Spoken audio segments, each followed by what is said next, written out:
18 सितंबर 2016 सुबह के करीब 5:30 बजे जम्मू और कश्मीर के उरी सेक्टर में एक ऐसा हमला होता है जो पूरे देश को हिला देता है। 19 इंडियन सोल्जर्स शहीद हो जाते हैं। धुआं अभी भी हवा में है, पर असली आग दिल्ली में भड़कने वाली है। उरी ब्रिगेड हेडक्वार्टर पर हुए इस फिदाइन अटैक की जिम्मेदारी पाकिस्तान बेस्ड जैश ए मोहम्मद पर डाली जाती है। देश का गुस्सा उबल रहा है। टीवी स्टूडियोज में जंग की मांग हो रही है। सोशल मीडिया पर बदला ट्रेंडिंग है। लेकिन कैमरा के पीछे साउथ ब्लॉक के अंदर एक और कहानी लिखी जा रही है। अटैक के कुछ घंटों बाद ही प्राइम मिनिस्टर्स ऑफिस में हाई लेवल मीटिंग्स शुरू हो जाती हैं। National security adviser, senior PMO advisers, army chief और नेशनल सिक्योरिटी गार्ड के टॉप ऑफिसर्स सब एक ही सवाल के साथ बैठते हैं। रिस्पॉन्स क्या होगा? ये सिर्फ रिटेलिएशन का सवाल नहीं था, ये एस्केलेशन का सवाल था। कॉन्फ्रेंस रूम में एक मैप खुला है, लाइन ऑफ कंट्रोल का detailed layout. Intelligence inputs table पर रखे हैं। रॉ और मिलिट्री इंटेलिजेंस के इंटरसेप्ट्स सजेस्ट करते हैं कि लॉन्च पैड्स बॉर्डर के उस पार एक्टिव हैं, लेकिन हर एक्शन का रिएक्शन होगा और रिएक्शन अनप्रेडिक्टेबल हो सकता है। NSG traditionally counter terror hostage rescue के लिए ट्रेंड है, पर इस मीटिंग में बात हो रही है क्रॉस बॉर्डर प्रिसीजन स्ट्राइक की। स्पेशल फोर्सेस यूनिट्स को एक्टिवेट करने का प्रपोजल रखा जाता है।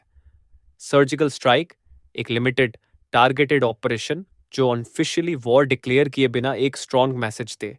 लेकिन यहीं पर टेंशन बढ़ता है। पीएमओ एडवाइजर्स एक दूसरा एंगल रखते हैं। अगर ऑपरेशन एक्सपोज हो गया तो, अगर पाकिस्तान रिटेलिएट करता है तो।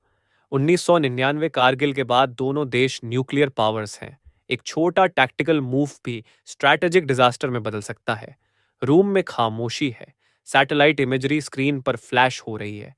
इंटेलिजेंस रिपोर्ट्स क्लियर हैं। Infiltration routes, terror launch pads, estimated headcounts, पर सर्टेनिटी कभी 100% नहीं होती। एक एडवाइजर याद दिलाता है, 2008 मुंबई अटैक्स के बाद भी मिलिट्री ऑप्शंस कंसिडर हुए थे, पर डिप्लोमेटिक प्रेशर और ग्लोबल ऑप्टिक्स ने डिसीजन को शेप किया था। इस बार सिचुएशन अलग है। पब्लिक सेंटीमेंट इंटेंस है। आर्मी के अंदर मोराल का सवाल है। सोल्जर्स को लगना चाहिए कि उनका खून बेकार नहीं गया। लेकिन अगर स्ट्राइक फेल हो गई, अगर इंडियन कैजुअलिटीज हुई, अगर कैप्चर्ड सोल्जर्स का वीडियो प्रोपेगेंडा के लिए यूज हुआ, इंटरनेशनल कम्युनिटी तुरंत इंटरवीन करेगी। United Nations security council emergency session बुला सकता है। वॉशिंगटन और बीजिंग से फोन कॉल्स आएंगे। साउथ एशिया फिर से न्यूक्लियर फ्लैश पॉइंट बन सकता है। मीटिंग के दौरान एक और क्रिटिकल फैक्टर डिस्कस होता है, प्लॉजिबल डिनाइबिलिटी। क्या ऑपरेशन ऐसे एग्जीक्यूट हो सकता है कि एस्केलेशन कंट्रोल में रहे? क्या मैसेजिंग इतनी कैलिब्रेटेड हो सकती है कि डोमेस्टिक ऑडियंस को सेटिस्फैक्शन मिले, पर ग्लोबल स्टेज पर इंडिया रिस्पॉन्सिबल एक्टर दिखे? एनएसजी और स्पेशल फोर्सेस के ऑफिसर्स अपनी ऑपरेशनल रेडीनेस ब्रीफ करते हैं। Night vision capability, terrain familiarity, extraction window, सब डिटेल में एक्सप्लेन होता है। विंडो नैरो है, एक सीनियर ऑफिसर कहता है। सरप्राइज एलिमेंट खत्म हुआ तो रिस्क एक्सपोनेंशियली बढ़ेगा। डिसीजन मेकिंग क्लॉक टिक टिक कर रही है। इसी बीच इंटेलिजेंस इंटरसेप्ट्स एक और पॉसिबिलिटी हिंट करते हैं।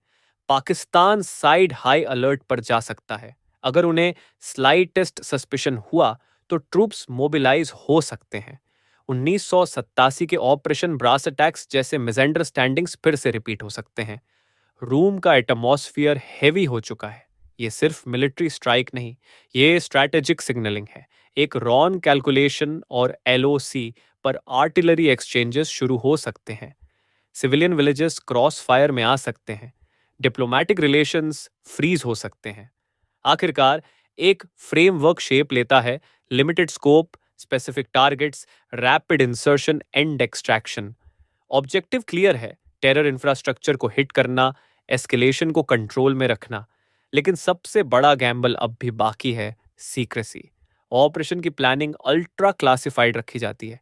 Even within government information compartmentalised है, क्योंकि अगर लीक हुआ तो सिर्फ मिशन नहीं, पूरा स्ट्रैटेजिक बैलेंस हिल सकता है। डेज लेटर 29 सितंबर 2016 को इंडिया ऑफिशियली अनाउंस करता है कि स्पेशल फोर्सेस ने लाइन ऑफ कंट्रोल के पार सर्जिकल स्ट्राइक्स कंडक्ट किए। गवर्नमेंट के स्टेटमेंट के मुताबिक multiple terror launch pads target किए गए। पाकिस्तान पब्लिकली डिनाई करता है कि कोई स्ट्राइक हुई। दुनिया भर के कैपिटल्स में इस डेवलपमेंट को क्लोजली वॉच किया जाता है। क्या रिटेलिएशन होगा? क्या एस्केलेशन स्पाइरल करेगा? एलओसी पर फायरिंग इंसिडेंट्स बढ़ते हैं, पर फुल स्केल वॉर नहीं होती।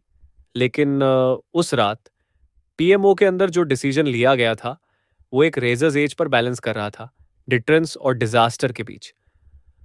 उरी अटैक ने 19 जवानों की जान ली, पर उसके बाद लिया गया एक कोवर्ट डिसीजन पूरे साउथ एशिया को न्यूक्लियर ब्रिंक के करीब ले जा सकता था। कभी कभी हिस्ट्री बैटलफील्ड पर नहीं, बल्कि एक क्लोज्ड रूम के अंदर खामोशी के बीच लिखी जाती है। और 2016 की वो रात उन्हीं लम्हों में से एक थी, जहां एक डिसीजन ने सिर्फ बदला नहीं, बल्कि पूरे रीजन का फ्यूचर दांव पर लगा दिया।